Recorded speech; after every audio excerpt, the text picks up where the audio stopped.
الله نحمده ونستعينه ونستغفره ونعوذ بالله من شرور أنفسنا ومن سيئات أعمالنا من يهده الله فلا مضل له ومن يضلله فلا هادي له وأشهد أن لا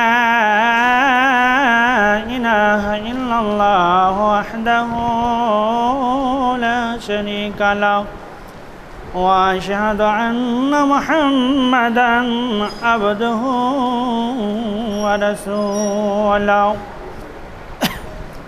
أما بعد فإن خير الحديث كتاب الله وخير الهدي هدي محمد صلى الله عليه وسلم وشر الأمور محدثاتها وكل محدثات بدعة وكل بدعة ضلالة وكل ضلالة في النار. أعوذ بالله من الشيطان الرجيم. بسم الله الرحمن الرحيم. يا أيها الذين آمنوا اتقوا الله حق تقاته ولا تموتن إلا وأنتم مسلمون.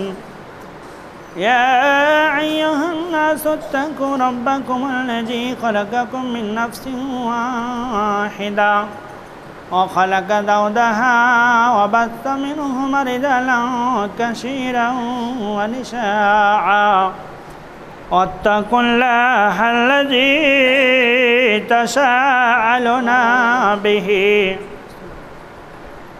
والأرحم إن الله كان عليكم رقيبا. يا أيها الذين آمنوا اتقوا الله وقولوا قولا سديدا يصلح لكم أعمالكم ويغفر لكم ذنوبكم ومن يطع الله ورسوله فقد فاز فوزا عظيما.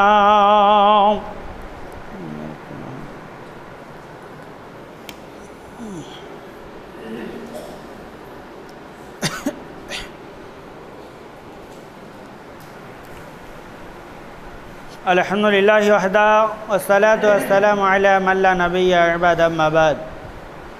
أعوذ بالله من الشيطان الرجيم. بسم الله الرحمن الرحيم. ولكل أمة جعلنا منسكا وقال تبارك وتعالى واتل عليهم نبأ ابن آدم بالحق إذ قرب قربانا فتقبل من أحدهما ولم يتقبل من الآخر قال لا أقتلنك قال إنما يتقبل الله من المتقين. শ্রদ্ধেয় সম্মানিত এই গ্রামের বয়োজ্যেষ্ঠ বৈকনিষ্ঠ ইসলাম দরদি কালেমা দরদি মুসলমান ভাই এবং বন্ধুরা, সর্বাগ্রে সে মহান আল্লাহ রাব্বুল আলামিনের প্রশংসা করি যে আল্লাহর অশেষ দয়ায় আজকে আমরা বিভিন্ন কাজকর্ম ছেড়ে আল্লাহ রাব্বুল আলামিন এই জান্নাতুল ফুল বাগানে সালাতুল জুমা মসজিদ আসার তৌফিক এনায়েত করেছেন। সেই মহান মনিবের দরবারে আমরা শুকরিয়া জ্ঞাপন করি, সকলে বলি আলহামদুলিল্লাহ। তারপরে পরেই তারই শেষ নবী জনাবে মুহাম্মদ রাসূলুল্লাহ সাল্লাল্লাহু আলাইহি সাল্লামের প্রতি অসংখ্যিত অগণন দরুদ সালাম শান্তির দ্বারা নাজিল হোক, আমরা বলি আমিন। रब्बि इश्रह ली सदरी व यस्सिर ली अमरी अहलुल उक़दतम मिन लिसानी यफ़क़हू क़ौली रब्बि ज़िदनी इल्मा अल्लाहुम्मा रब्बि ज़िदनी इल्मन नाफ़िआ सुब्हानाका ला इल्मा लना इल्ला मा अल्लमतना इन्नाका अंतल अलीमुल हकीम। आगे फाँकाते चलेছেন, आगे फाঁকে দাগ পূরণ করুন।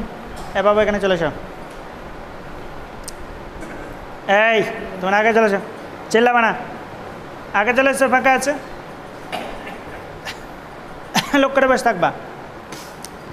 আজকার খোদবার বিষয় কোরবানি। যেহেতু সামনে আমাদের চলে আসছে ঈদ উল আযহা, তার আগে এই মানুষকে সতর্ক সাবধান করা আলেমদের দায়িত্ব। কেন? এখন নবী রাসূল পয়গম্বর এ দুনিয়ার বুকে নাই, অর্থাৎ কিয়ামত পর্যন্ত আসবে না। আল্লাহ তাবারক ওয়া তাআলা যে আমাদের উপর বিধানটি দিয়েছেন সেটির নাম হচ্ছে কোরবানি। और अर्थ হচ্ছে লাভবান, নৈকট্য লাভ। এটা একটি আল্লাহর আদেশ। কোরবানি হচ্ছে এটি আল্লাহর আদেশ, আমাদেরকে পালন করতে হবে। আপনার কোরবানি নিয়ে কেউ বলেছে সুন্নাত, কেউ বলেছে ওয়াজিব, এ নিয়ে দুটো মত আছে। শাইখুল ইমাম উনি বলছেন যে এটা হচ্ছে কোরবানি হচ্ছে সুন্নাতে মুআক্কাদা। আবার কোন কোন মুহাদ্দিস বলেছেন কোরবানি ওয়াজিব। যাই হোক, আমরা সুন্নাতে মেনে নিলাম। সুন্নাত হলেও এটা আল্লাহর আদেশ, আমাদেরকে পালন অবশ্যই করতে হবে। এমনকি শেষ নবী মুহাম্মদ সাল্লাল্লাহু আলাইহি ওয়াসাল্লাম বলছেন যে যাদের সামর্থ্য আছে, কোরবানি দেওয়ার যাদের সামর্থ্য আছে, সামর্থ্য থাকা সত্ত্বেও যারা কোরবানি দেবে না, তারা ঈদ উল আজহার দিন ঈদগাহ ময়দান যেন না যায়। সহি হাদিস। আবার কথাটা বলছি, নবী বলছেন যাদের কোরবানি দেওয়ার সামর্থ্য আছে, তাহা সত্ত্বেও যারা কোরবানি দেবে না, তারা ঈদ উল আজহার দিন ঈদগাহ ময়দানে যেন না উপস্থিত হয়। তবে এখানে কিন্তু আছে, নবী সাল্লাল্লাহু আলাইহি ওয়াসাল্লাম এই হাদিসের ব্যাখ্যায় লিখেছেন যে যেহেতু সূরা আল কাউসার আয়াত নাম্বার 2 আল্লাহ তাবারক ওয়া তাআলা বলেছেন যে ফাসাল্লি লিরাব্বিকা ওয়ানহার। এই আয়াত আমি বলেছি গত সপ্তাহ। আল্লাহ তাবারক ওয়া তাআলা বলছেন যে সালাত কায়েম করো তোমার ঈশ্বরের উদ্দেশ্যে, অর্থাৎ আল্লাহর হুকুমে। হে নবী, তুমি নামাজ কায়েম করো, তারপর কুরবানি করো। এবার এখান থেকে আমাদেরকে এই আয়াত থেকে শিক্ষা নিতে হবে যে সুস্পষ্ট দলিল যে, ভাই আপনি ঠিক করে বসুন, ঠিক করে বসতে হবে। যেটা বলছিলাম আগে আগে চলেছেন রফিক ভাই, আগে চলেছেন।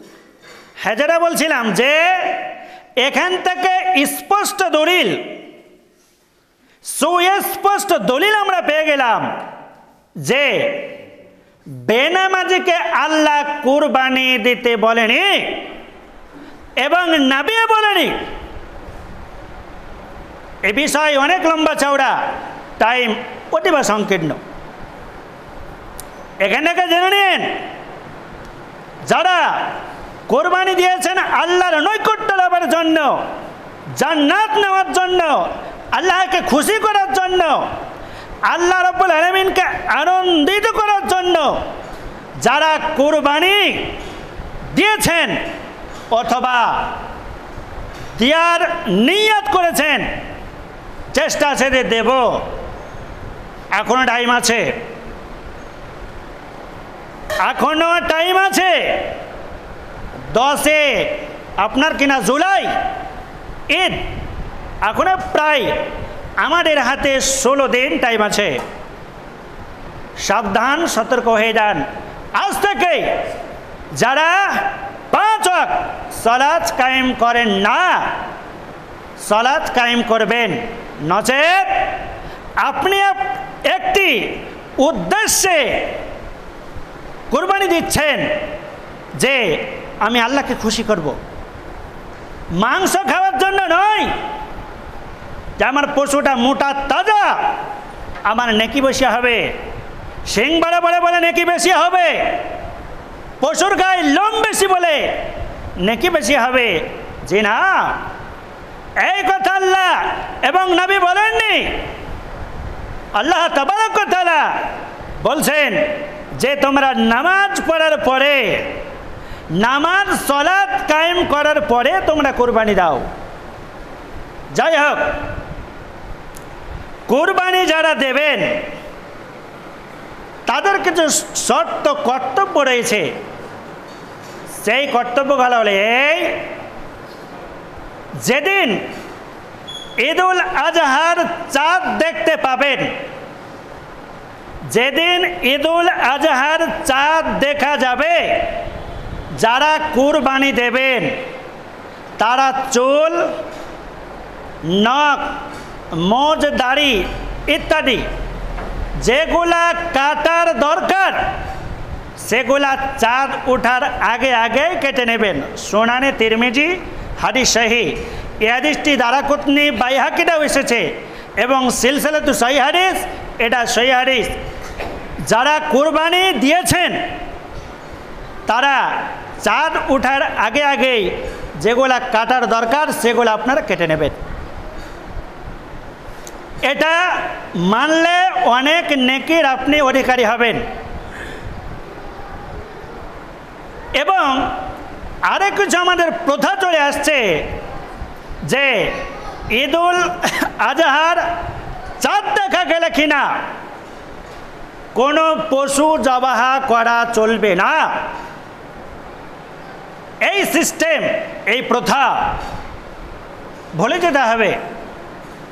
যে জিনিস খাওয়া আল্লাহ রাব্বুল আলামিন জায়েজ করেছেন, আরে জিলকাত কি জিলহাদ কি মুহররম কি রমাদান, সব মাসেই আল্লাহ রাব্বুল আলামিন যেই পশুকে খাওয়া জায়েজ করেছেন সব মাসেই জবাহ করা যাবে, কোনো অসুবিধা নেই। কুটুম এলে অনেক জনা আলেমরাকে জিজ্ঞাসা করতে আসে যে ঈদুল আজহার চাঁদ উঠেছে, আমরা কি মুরগি জবাহ করতে পাবো? পাবেন, কোনো সন্দেহ নেই। ভাইরা আমার, তাহলে এখান থেকে আমরা জানলাম যে চুল দাড়ি, এখানে একটা কথা আছে, অনেক মানুষ এই ঈদুল আজহার চাঁদ উঠার পরে 10 দিন কিন্তু দাড়ি কাটা থেকে বিরত থাকে, তারপরে কেটে নেই। সহিহ বুখারীর হাদিস, সহিহ মুসলিমের হাদিস, টাটকা আপনার সহিহ হাদিস। 10 দিন কাটা আল্লাহর নবী নিষেধ করেছেন, তারপরে কি কাটা জায়েজ?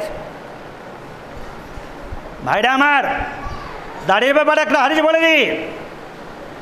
দাড়ি ছাড়া অনেক মুহাদ্দিস মুফাসসির গণের মত যে দাড়ি ছাড়তেই হবে।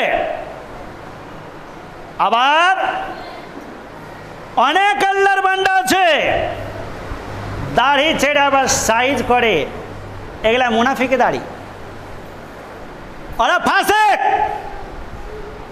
যারা দাড়ি কাটে, দাড়ি ছেড়ে, দাড়ি কাটবেন, আপনি ছাড়েন না পরের কথা, দাড়ি ছেড়ে আপনি কেন আবার দাড়িতে হাত দেবেন? এটা চরম অন্যায়। আল্লাহর নবী দাড়িকে লম্বা করতে বলেছেন। যাই হোক, 10 দিন কাটবেন না, ফের আবার কেটে নেবেন, এরকম পৃথিবীর হাদিস নাই। ছাড়লে ছেড়ে দেবেন আল্লাহর হস্তে। ভাইরা আমার, আল্লাহ তাবারক ওয়া তাআলা বলছেন সূরা হজ সূরা নম্বর 22 আয়াত নম্বর 34, আল্লাহ তাবারক ওয়া তাআলা ওই আয়াতে কারিমাতে বলছেন ওয়ালিকুল্লি উম্মাহ জাআলনা মানসাকা। আল্লাহ রাব্বুল আলামিন বলছেন প্রত্যেক উম্মতের উপরে আমি কুরবানির বিধান দিয়েছি। আল্লাহ তাবারক ওয়া তাআলা শুধু শেষ নবীর উপরে কুরবানির বিধান দেননি, প্রায় আদম আলাইহিস সালামের যুগ থেকে চলে আসছে কুরবানির প্রথা, কৃষ্টি কালচার চাল চলে আসছে। ভাই আমার, কুরবানি যারা দেবেন, কুরবানির পশুর 4টা জিনিস দেখবেন। কুরবানি পশুর আপনি 4খানা জিনিস দেখবেন। নাম্বার 1 সহিহ মুসলিমের হাদিস, সহিহ হাদিস, এই হাদিসটি ইবনে মাজাহ এসছে। 4খানা দেখবেন। নাম্বার 1, উট হোক কিংবা গরু হোক কিংবা ছাগল হোক কিংবা ভেড়া হোক কিংবা মেষ হোক, মহিষ হোক। নাম্বার 1 দেখবেন স্পষ্ট যেন দুর্বল না হয়। সেই পশুটা যাকে আপনি কুরবানি দেবেন নিয়ত করেছেন, নাম্বার 1 দেখবেন সে গরুটা যেন, সে পশুটা যেন স্পষ্ট দুর্বল না হয়। নাম্বার 2, সেই পশুটা যেন স্পষ্ট অন্ধ কিংবা ঠসা না হয়। নাম্বার 3, স্পষ্ট গরুটা, পশুটা যেন খোড়া অর্থাৎ ন্যাংরা না হয়। নাম্বার 4, পশুটা দেখবেন। 4 নাম্বার দেখবেন এমন বয়স্ক গরুটা কিংবা বকরিটা হয়ে গেছে, এমন দুর্বল হয়ে গেছে যে এক জায়গা থেকে অন্য জায়গায় হেঁটে যেতে পারে না, ওই পশু কোরবানি দেওয়া যাবে না। খুতবা কর্ণপাত করে শুনবেন। তাহলে এই হাদিসে 4খানা জিনিস আল্লাহর নবী দেখতে বলেছেন। তবে নিখুঁত পশু কোরবানি দেওয়ার চেষ্টা করুন। এই হাদিস থেকে আমরা জানলাম।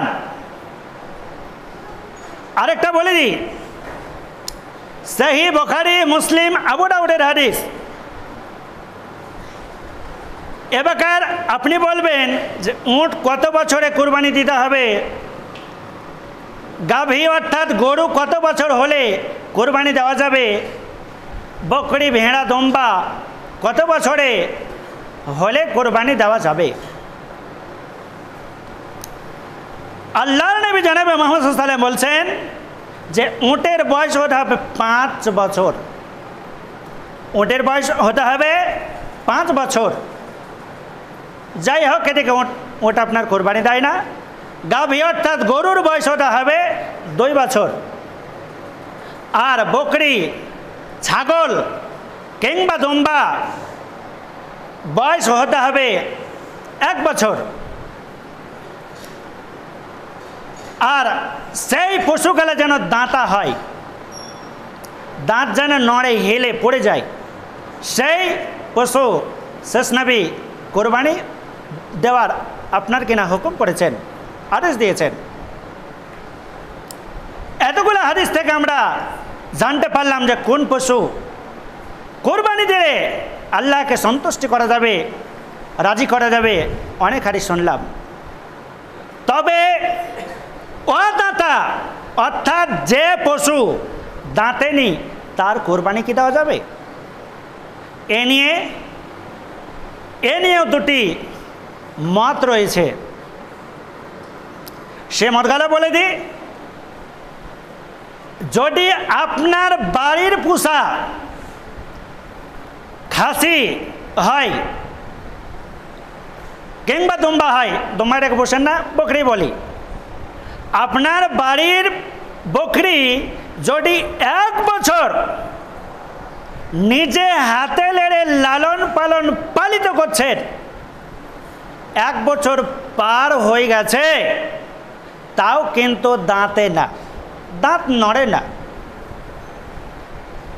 কিছু উলামা বলছেন যেহেতু নিজের বাড়ির পোষা, আপনি অন্য জায়গায় পশু আপনার কিনে পান না, বাড়ির পোষা বছর পার হয়ে গেছে, উলামাগণ বলছেন, বিজ্ঞ উলামাগণ বলছেন কুরবানি হয়ে যাবে।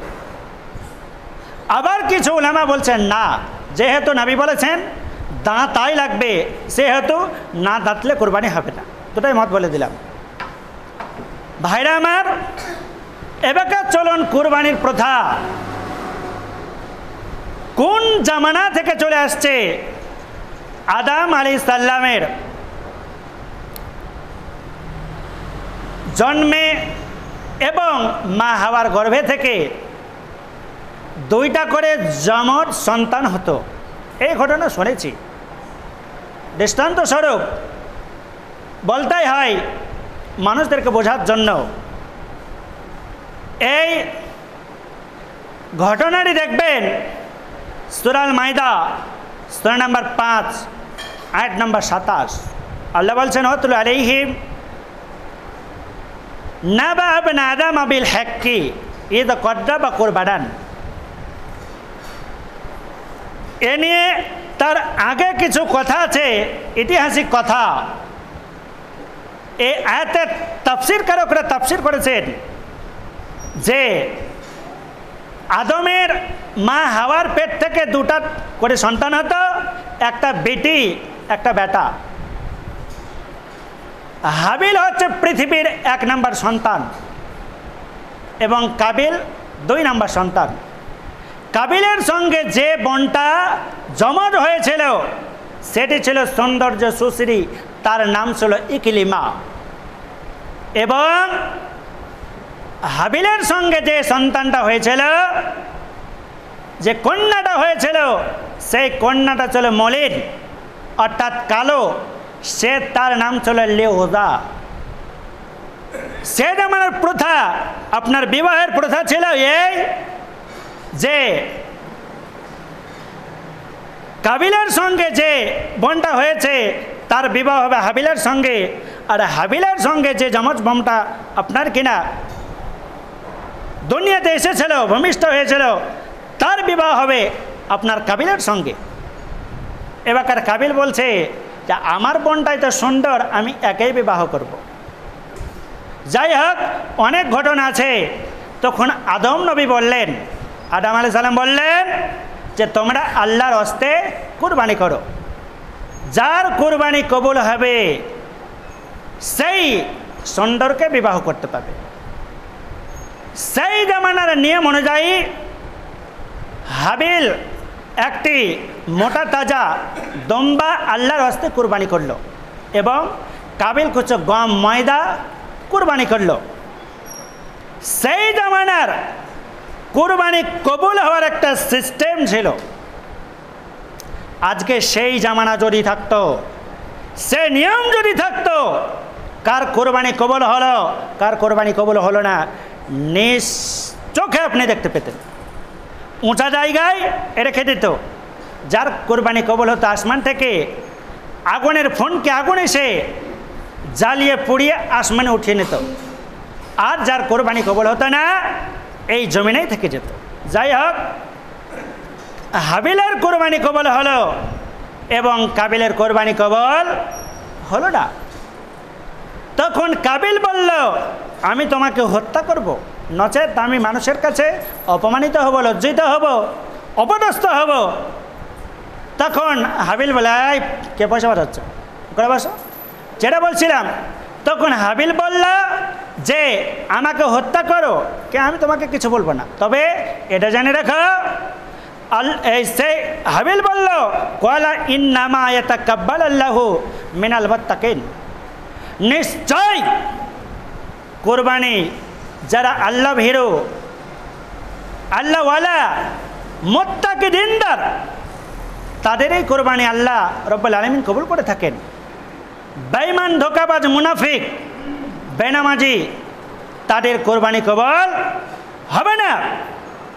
এর থেকে স্পষ্ট দলিল সূরা মাইদা খুলবেন, সূরা নম্বর 5 আয়াত নম্বর 27 দেখুন। তখন আল্লাহ তাবারক ওয়া তাআলা এই আয়াত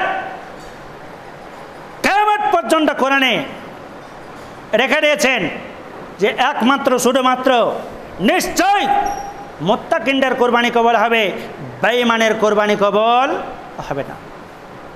টাইম শেষ, আর খুতবা বাড়াবো না, হায়াত বাকিটা মোলাকাত বাকি। টাইমের গুরুত্ব অবশ্যই দিতে হবে, টাইমের ব্যাপারে আল্লাহ বলেছেন। যাই হোক, আমরা যারা কোরবানি দেওয়ার নিয়ত করেছি উদ্দেশ্য একটাই যে আল্লাহকে রাজি করব, আল্লাহকে সন্তুষ্টি করার জন্য আমরা কোরবানি দেব, তারা এবং সবাইকেই সালাতের আহ্বান করছি, নামাজে দাওয়াত দিচ্ছি যে আজ থেকেই নামাজটা আল্লাহর রাস্তায় ধরে নিন। ভাইরা আমার, আপনাকে মরতে হবে, আমাকে মরতে হবে, সকলকেই অন্ধকার কবরে যেতে হবে। আর অনেকগুলো হাদিস কোরআনের আয়াত বললাম, শুনলেন, শ্রবণ করলেন। আল্লাহ বলছে শ্রোতা বাড়াই যারা শোনার পরে মানে। দলিল সূরা বাকারা সূরা নম্বর 2 আয়াত নাম্বার 285 নম্বর আয়াত দেখে নেবেন। আল্লাহ বলছেন যে ওয়াকুলু সামি'না ওয়া আতানা, শোনার পরে যারা মানে তারাই শ্রোতা, যারা মানে না তারা বুঝতেই পারছেন। শুনুন, মানুন, আমল করুন। আর আজ থেকে যারা নামাজ পড়েন না নামাজ পড়ুন, নচেত কোরবানি কবুল হবে না। কোরবানি দেওয়াই হলো। এখান থেকে সংক্ষিপ্ত বিবরণ শেষ করলাম। ওমা আলাইনা ইল্লাল বালাগ। যারা কোরবানি দিয়েছি আল্লাহ, আমাদের সকলের কোরবানি আল্লাহ তুমি তোমার দরবারে মঞ্জুর করে নিও, আমরা বলি আমিন। সুবহানাকা আল্লাহুম্মা বিহামদিকা আশহাদু আল্লা ইলাহা ইল্লা আনতা আস্তাগফিরুকা ওয়া আতুবু ইলাইক। আসসালামু আলাইকুম।